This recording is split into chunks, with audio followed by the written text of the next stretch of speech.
Imagine a world without smartphones, without laptops, without even the pocket calculators we take for granted. Now imagine sending a man into space and bringing him back safely, relying on nothing more than the human mind. In a small, segregated office at NASA's Langley Research Center, a woman sat, her mind a whirlwind of numbers, equations, and celestial mechanics. Her name was Katherine Johnson, and her calculations were the invisible threads connecting Earth to the stars. While astronauts were the face of the space race, she was its hidden genius, the human computer whose brilliance ensured they didn't just launch, but also returned. This is the story of how one woman's extraordinary mind broke barriers of race and gender to help humanity take its first giant leap. Born in 1918 in White Sulphur Springs, West Virginia, Katherine Coleman was a prodigy from the start.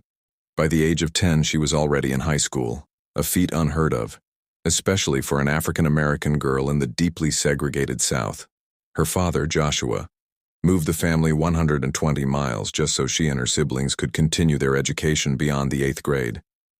He saw a spark in her, a relentless curiosity, and a gift for numbers that was simply undeniable.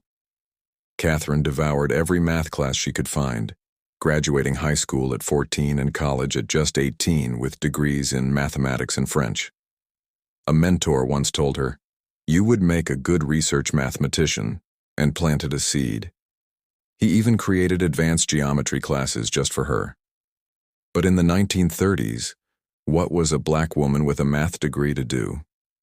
The only paths widely available were teaching or nursing.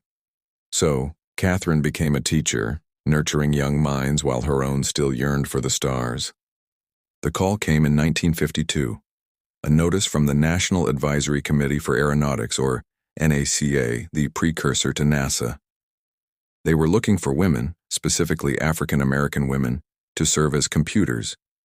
It was a job title, not a machine. These women were the mathematical backbone of aeronautical research, performing complex calculations by hand. For Katherine, it was the opportunity of a lifetime. She and her husband moved their family to Virginia, and in 1953, she walked through the doors of the Langley Memorial Aeronautical Laboratory. She was assigned to the West Area Computing Unit, an all-black, segregated division. The women were often called the colored computers. Despite the systemic segregation, separate bathrooms, separate dining tables, Katherine focused on the work. She wasn't just solving problems, she was questioning them. She'd ask the male engineers, "Why do you need these numbers?" And "Why are you doing it this way?" Her persistence and the sheer quality of her work quickly got her noticed. Unlike many of her peers who remained in the computing pool, Katherine's inquisitive nature propelled her forward. She wanted to be in the room where the engineering discussions happened. Initially, she was told, "Women don't attend the briefings." Katherine's response was simple and direct. Is there a law against it? There wasn't. So she started attending. And not only did she attend, she started speaking up, contributing, and proving her value. Her unique ability to understand the why behind the numbers made her indispensable. Soon, the engineers weren't just giving her equations to solve, they were relying on her to help formulate them.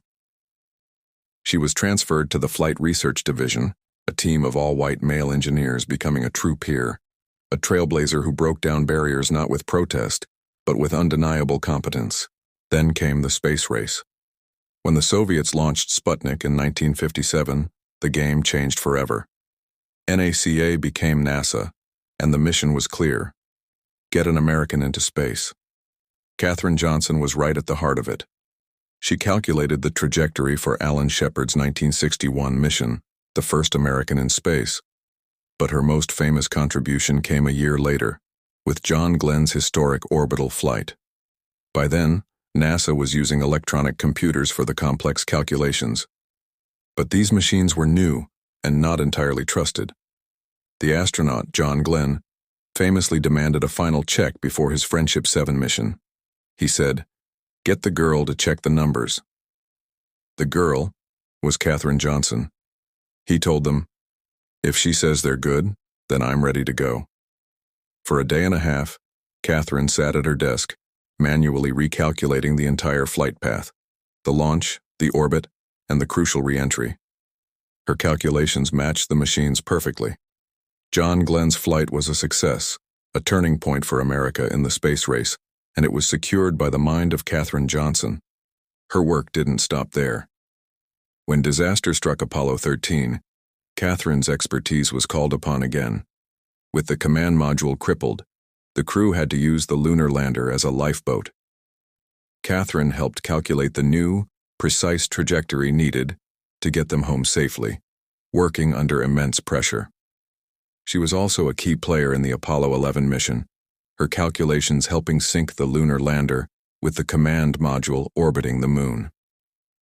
Her work was the mathematical safety net for nearly every major milestone in the early American space program, from Mercury to Apollo to the Space Shuttle.